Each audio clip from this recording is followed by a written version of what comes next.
Okay, attention please. Good afternoon, ladies and gentlemen. It's a pleasure for me to speak in front of you today.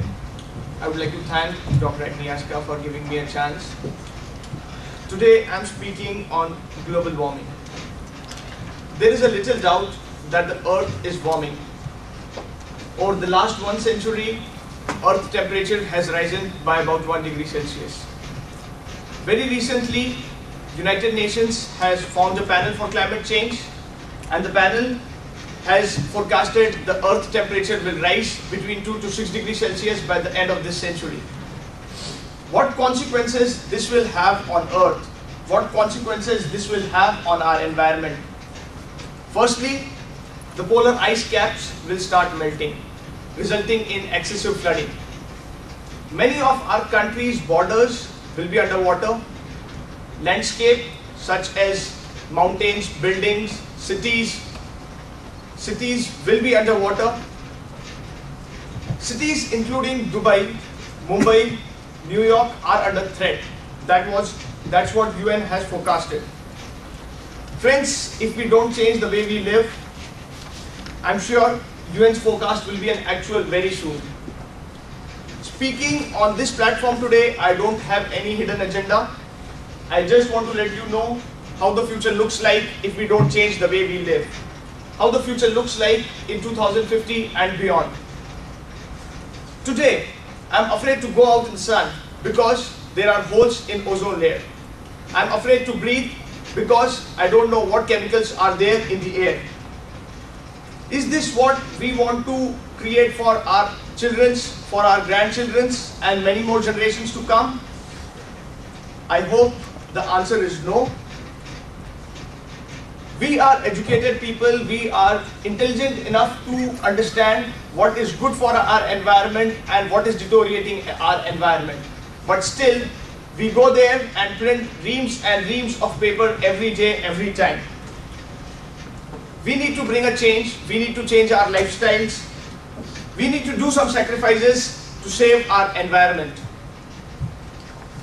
I would like to throw some light on few of the things we do to contribute, which contributes to the deterioration of the environment.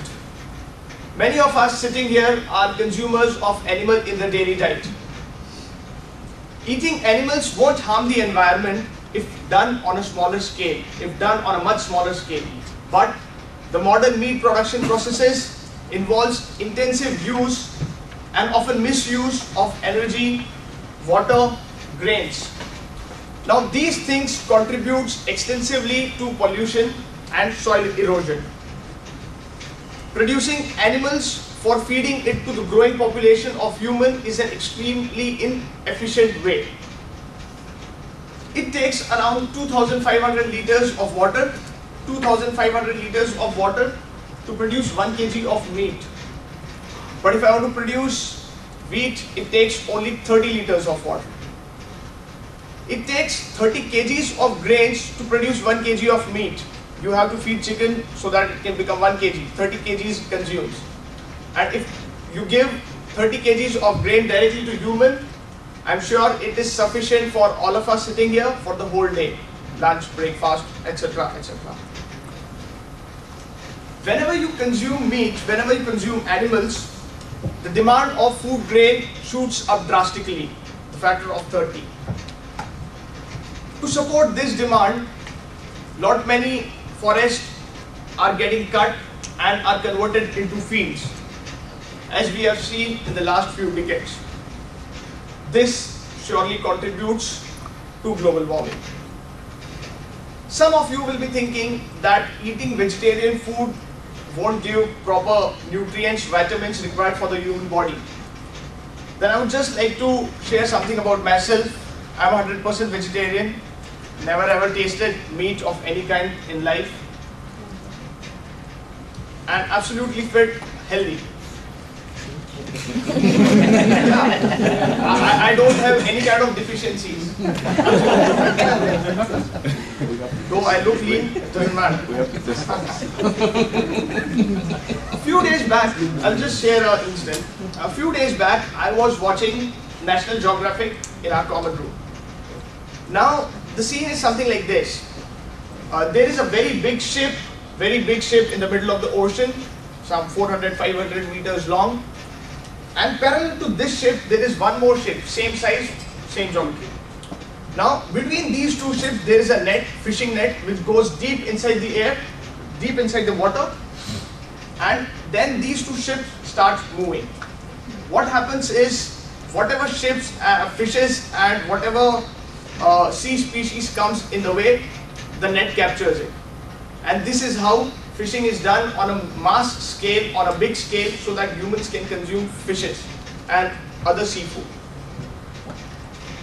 Now, out of this total catch which is captured, around 20% is suitable, is good enough for humans to eat. Rest 80% is not good enough. Now, what happens to the rest of the 80%? The fishing companies basically dump these fishes, dead fishes, back into the sea. Now, what are we trying to do here? We are making our oceans into graveyards.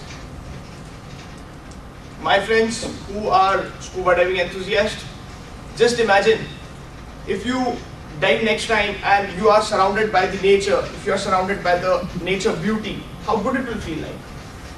When you dive, a fish pass by and you just touch the skin, how good it will feel like. But we can't expect a change if we are not ready to do sacrifice and give back to nature.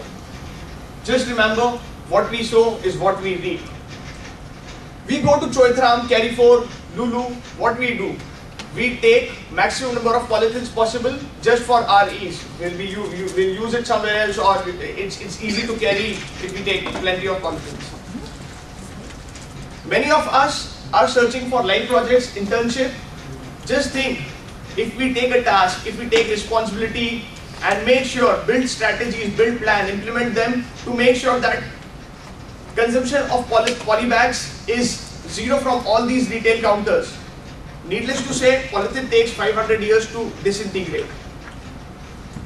We have to take big steps. We have to go out of the way, talk to the top management of the companies, of these retail stores, influence them. It's benefit for them as well as for the nature, for us also. It will be a great achievement to write in our resumes.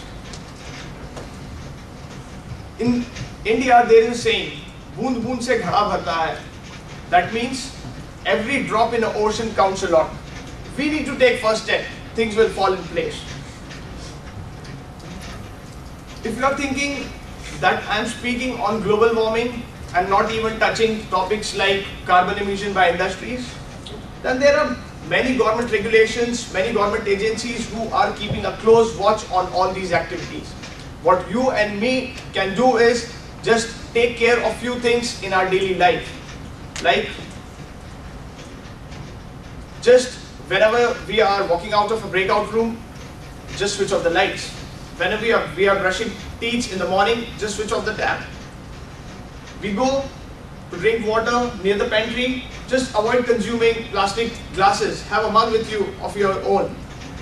These all things we can do which can help in protecting nature and reducing global warming. This is what I have to say for the day, but before I end, I want to share a small story with you. This story is of a girl who's standing on a seashore, on a beach, and with the waves, small fishes, starfishes come on the shore and they just die because of heat and no water. This girl is just throwing these fishes back into the water, picking up, throwing back, picking up, throwing back. A gentleman passed by, asked, "What are you doing?"